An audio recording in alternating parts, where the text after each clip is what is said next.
नमस्कार दोस्तों, अनुपमा भक्ति चैनल में आपका स्वागत है। विष्णु भगवान ने 24 अवतार लिए और मैं उनके अवतारों पे ही अभी वीडियो बना रही हूँ। तो भगवान विष्णु के छठे अवतार परशुराम जी थे, जिनका जन्म महर्षि जमदग्नि और रेणुका के यहाँ हुआ था। उनका जन्म त्रेता युग में दुष्ट क्षत्रिय राजाओं के अत्याचार को समाप्त करने के लिए हुआ था।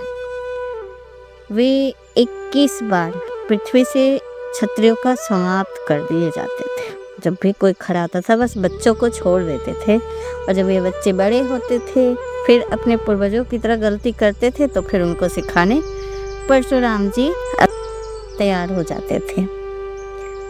परशुराम का जन्म त्रेता युग में महर्षि जमदग्नि और रेणुका के घर हुआ था। भगवान शिव के ध्यान के बाद उन्होंने एक कुल्हाड़ी मिली थी। उन्होंने शिव भगवान को तपस्या से खुश कर दिए थे और उनको वरदान में शिव जी ने एक कुल्हाड़ी दी थी। तब उसको परशुराम नाम रखा गया। तब से उनको परशुराम कहने लगे। सनातन धर्म की धार्मिक मान्यताओं का एवं पौराणिक वृत्तांतों के अनुसार भृगु कुल तिलक अजर अमर अविनाशी विश्व के अष्ट चिरंजीवियों में से सम्मिलित शस्त्र एवं शास्त्र के महान ज्ञाता परम प्रतापी भगवान परशुराम जी का जन्म वैशाख मास की शुक्ल पक्ष की तृतीया अर्थात अक्षय तृतीया की पावन दिन माता रेणुका के गर्भ से हुआ था। भगवान परशुराम जी राजा परसेनजीत की पुत्री रेणुका और भृगु वंशीय सप्त ऋषि महर्षि जमदग्नि के पांचवें पुत्र थे। भगवान परशुराम जी के पिता महर्षि जमदग्नि वेद शास्त्रों के महान ज्ञाता थे और वे सप्त ऋषियों में से एक थे।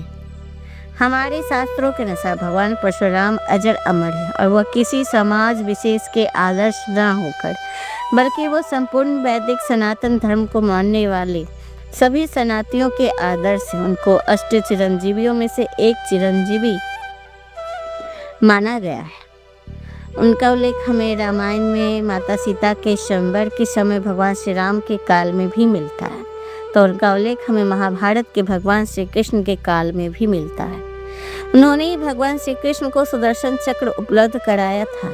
श्री भागवत पुराण, ब्रह्मा वैवर्त पुराण तथा कल्कि पुराण में भी भगवान परशुराम जी का उल्लेख मिलता है। धर्म के ज्ञाता कहते हैं कि वे काली काल के अंत में उपस्थित होंगे।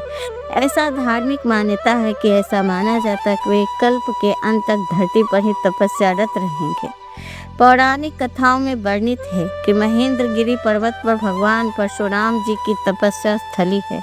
वह उसी पर्वत पर कल्पपान तक के लिए तपस्यारत होने के लिए चले गए। यानी जब तक कलयुग में कल्कि का अवतार नहीं होगा तब तक परशुराम जी तपस्या करते रहेंगे। परशुराम जी को भी भगवान विष्णु का अवतार माना जाता है। छठा अवतार भगवान शिव के अन्य परम भक्त हैं। उन्हें भगवान शिव से ही विशेष परशु या कुल्हाड़ी कहते हैं प्राप्त किए थे। इसी से उनका नाम परशुराम हो गया। उनका नाम तो राम था, किंतु शिव के द्वारा प्रदत्त अमोघ परशु को सदैव धारण किए रहने के कारण उनका नाम परशुराम पड़ गया।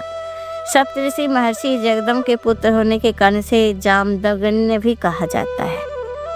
जब परशुराम को धरती पर जन्म हुआ तब उस समय दुष्ट एवं राक्षसी प्रवृत्ति के बहुत सारे राजाओं का पृथ्वी पर बोलबाला था। उन्हीं में से एक राजा ने उनके पिता महर्षि जमदग्नि को मार दिया था, जिससे परशुराम बहुत कुपित हुए। उन्होंने उस दुष्ट राजा का वध किया। उन्होंने राक्षसी प्रवृत्ति के सभी राजाओं का वध करके पृथ्वीवासियों को भयमुक्त किया था।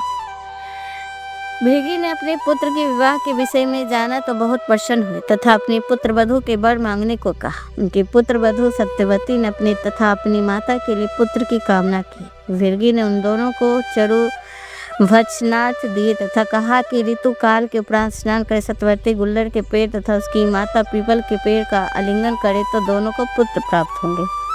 माँ बेटी के चरु खाने से उलट फिर हो गई। दिव्य दृष्टि से देखकर भृगु ऋषि पुनः वहां पधारे तथा उन्होंने सत्यवती से कहा कि तुम्हारी माता का पुत्र क्षत्रिय होकर भी ब्राह्मणोचित व्यवहार करेगा तथा तुम्हारा बेटा ब्राह्मणोचित होकर भी क्षत्रियोचित आचार विचार करने वाला होगा।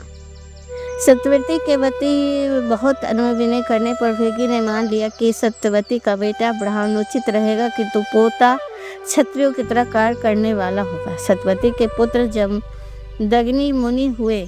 उन्होंने राजा प्रसेनजीत की पुत्री रेणुका से विवाह किया। रेणुका का से 5 पुत्र हुए, जो क्रमशः रुमनवान, सुसेन, वसु, विश्वासु तथा 5वें पुत्र का नाम परशुराम था, और वही क्षत्रियोचित आचार विचार वाले पुत्र थे।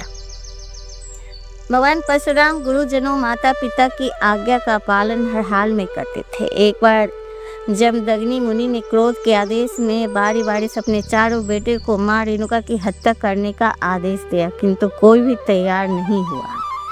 जमदग्नि ने अपने 4 पुत्रों को जड़ बुद्धि होने का श्राप दे दिया। फिर उन्होंने परशुराम को आदेश दिया वो अपनी मां की हत्या करे। आज्ञाकारी परशुराम ने तुरंत पिता की आज्ञा का पालन किया। जमदग्नि ऋषि ने प्रसन्न होकर परशुराम से वर मांगने के लिए कहा।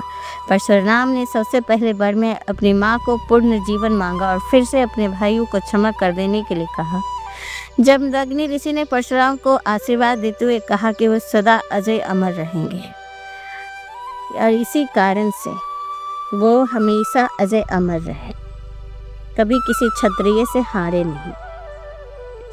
एक दूसरी कथा के अनुसार ऋषि वशिष्ठ से श्राप का भाजन बनने के कारण सहस्त्रजुम्न की मति मारी गई तथा सहस्त्रार्जुन ने परशुराम के पिता महर्षि जमदग्नि के आश्रम में एक कपिला कामधेनु गाय को देखा। उसे पानी की लालसा से वह कामधेनु को बलपूर्वक आश्रम ले गया। जब परशुराम को यह बात पता चली तो उन्हें पिता के सम्मान के खातिर कामधेनु वापस लाने की सोची और सहस्त्रार्जुन से उन्होंने युद्ध किया। इस युद्ध से उन्होंने सहस्त्रार्जुन की भुजाएं और मस्तक काट दिया था। ऐसा भी कहा जाता है कि काल में हयवंशीय राजाओं का अत्याचार था। भार्गव और हयवंशियों को पुरानी दुश्मनी चली आ रही थी। हयवंशियों का राजा सहस्त्रबाहु अर्जुन भार्गव आश्रमों के ऋषियों को सताया करता था। एक समय सहस्त्रबाहु के पुत्रों ने जमदग्नि से के आश्रम की कामधेनु गांव को लेने की तथा परशुराम से बदला लेने की भावना से परशुराम के पिता का वध कर दिया। तब परशुराम घर पहुंचे और बहुत दुखी हुए। क्रोधवश उन्होंने हयवंशीय वंशवेल पर विनाश करने की कसम खाई। पिता के वियोग में भगवान परशुराम की माता पिता पर सती हो गई। पिता के शरीर पर 21 घाव को देखकर भगवान परशुराम ने प्रतिज्ञा ली थी कि इस धरती से समस्त हयवंशियों का संहार कर देंगे। उसके बाद उन्होंने पूरे 21 बार उन्हें पृथ्वी से हयवंशियों का विनाश कर अपनी प्रतिज्ञा पूरी की। इस कसम के तहत उन्हें इस वंश के लोगों से महिलाओं को छोड़कर बार बार युद्ध कर उनका 21 बार समूल नाश कर दिया।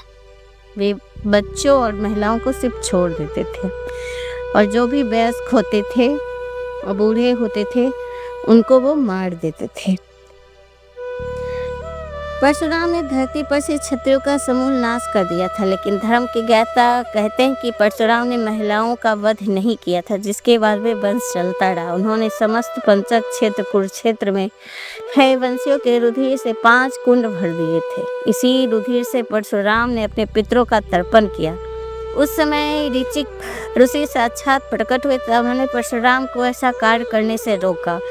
ऋतिजों को दक्षिणा में समस्त पृथ्वी प्रदान की। ब्राह्मणों ने कश्यप की आज्ञा से उस वेदी को खंड खंड करके बांट लिया। अतः वे ब्राह्मण जिन्होंने वेदी को उस पर बांट लिया था खंडवाहन कहलाए। तो हमने 6ठे अवतार विष्णु का हमने बता दिया, और 7वां अवतार जो सबसे लोकप्रिय है, जिनका नाम आज भी धरती पे लिया जाता है, तो ये हमारे 7वें जो अवतार है ना, वो भगवान राम है। मर्यादा पुरुषोत्तम राम, जिन्होंने अपने जीवन काल में सिर्फ मर्यादाओं का ही पालन किया, और इसी कारण से आज भी उनका नाम आता है। अगर गृहस्थ जीवन जीना होता है ना, तो हर कोई कहता है राम जैसा बेटा चाहिए। भगवान राम ने विष्णु के 7वें अवतार थे। त्रेता युग में अयोध्या के राजा दशरथ के पुत्र के रूप में जन्म लिए थे। इस अवतार का मुख्य उद्देश्य लंका के राजा रावण को परास्त करना था। हिंदू धर्म में एक अत्यंत महत्वपूर्ण और पूजनीय देवता है, जिनका जीवन रामायण महाकाव्य में वर्णित है। हमारे राम कितने लोकप्रिय हैं। इसके बारे में कहना क्या या बताने की ज़रूरत है। हर लोग जानते हैं कि राम कितने विख्यात हैं। त्रेता युग में राक्षस राज रावण का बहुत आतंक था। उसने देवता भी डरते थे। उसके वध के लिए भगवान विष्णु ने राजा दशरथ के यहाँ माता कौशल्या के गर्भ से पुत्र रूप में जन्म लिया। इस अवतार में भगवान विष्णु ने अनेकों राक्षसों का वध किया और मर्यादा का पालन करते हुए अपना जीवन यापन किया। पिता के कहने पर वनवास भी गए। वनवास भोगते समय राक्षस राज रावण और उनकी पत्नी सीता का हरण कर ले आए। सीता की खोज में भगवान लंका पहुंचे और वहां भगवान श्री राम रावण का घोर युद्ध हुआ, जिसमें रावण मारा गया। इस प्रकार भगवान विष्णु ने राम अवतार लेकर देवताओं को भय से मुक्त किया था। और सबसे बड़े विख्यात हमारे हनुमान जी, जो राम के परम भक्त थे। और जहाँ राम की चर्चा हो वहाँ हनुमान कहते हैं ना कि जब भी राम की कथा होती है ना तो हनुमान का नाम अपने आप आता है। वहाँ हनुमान जी खुद पहुँच जाते हैं और उनके बिना राम अधूरे हैं और राम के बिना हनुमान। तो जब रावण से युद्ध किए थे तो हनुमान जी ने कितनी उनकी मदद किए थे, ये सारी चीज़ें हम बाद में अलग से रामायण पे वीडियो बनाऊंगी, उसमें बताऊंगी। अभी हम विष्णु अवतार के बारे में ही बात कर रहे हैं, इसलिए हम रोज़ ही आपके पास विष्णु अवतार के बारे में बात कर रहे हैं। अब कृष्ण अवतार भी लिए हैं। द्वापर युग में भगवान विष्णु ने श्री कृष्ण का अवतार लेकर अधर्मियों का नाश किया था। भगवान श्री कृष्ण का जन्म कारागार में हुआ था। इनके पिता का नाम वासुदेव और माता का नाम देवकी था। भगवान श्री कृष्ण ने इस अवतार में अनेक चमत्कार किए और दुष्टों का सर्वनाश किए। कंस का वध भी भगवान श्री कृष्ण ने किया। महाभारत के युद्ध में अर्जुन के सारथी बने और गीता का ज्ञान दिया पूरी दुनिया को। गीता में वही कहा गया है जो हमारे असल ज़िंदगी में होती है। और मैंने गीता पढ़ी हूँ, उतना तो हमें गीता का ज्ञान नहीं, लेकिन मेरे घर में एक गीता था जिसका मैंने छोटे छोटे वीडियो बनाई हूँ, आप मेरे चैनल पे जाके देख सकते हैं। तो गीता का जो ज्ञान है ना, असल ज़िंदगी में जो भी गीता का पाठ किया होगा तो उसे समझ में आ गया होगा कि असली जीवन क्या है और उसी तरह से हमें जीना चाहिए इस धरती पे। धर्मराज युधिष्ठिर को राजा बनाकर धर्म की स्थापना की। भगवान विष्णु का ये अवतार सभी अवतारों में सबसे श्रेष्ठ माना जाता है। विष्णु भगवान की दो अवतार हैं, राम और कृष्ण, जो आज भी प्रचलित हैं और इनका पालन अपने जीवन में हर लोग करते हैं। कृष्ण ने जहाँ अधर्मों का नाश किया, औरतों का कल्याण किया और कैसे जीवन जीना चाहिए, अपनों से युद्ध कैसे करना चाहिए, ये गीता में उन्होंने बताया कि अपना पराया कोई नहीं होता है, अपनी लड़ाई खुद लड़नी होती, कोई किसी का सहारा नहीं होता है और कर्म करना चाहिए। कर्म करो, फल की चिंता ना करो। तो जो अपने जीवन में बहुत ही दुखी हैं, परेशान हैं, तो इधर उधर किसी से बोलने बतियाने से अच्छा है कि आप गीता का बुक खरीद लें और पढ़ें। उससे आपको ज्ञान भी होगा और दुखों का अंत भी होगा। और नहीं तो मेरी वीडियो में गीता सार मैंने पूरे वीडियो बनाई हूँ, हर अध्याय पे आप उसको रोज़ सुन लिया कीजिए, आपको ज्ञान होगा। तो आज की वीडियो इतना ही। आपको ये कैसा लगा हमें ज़रूर बताइएगा। मेरी वीडियो सुनने के लिए आपका बहुत बहुत धन्यवाद। नमस्कार।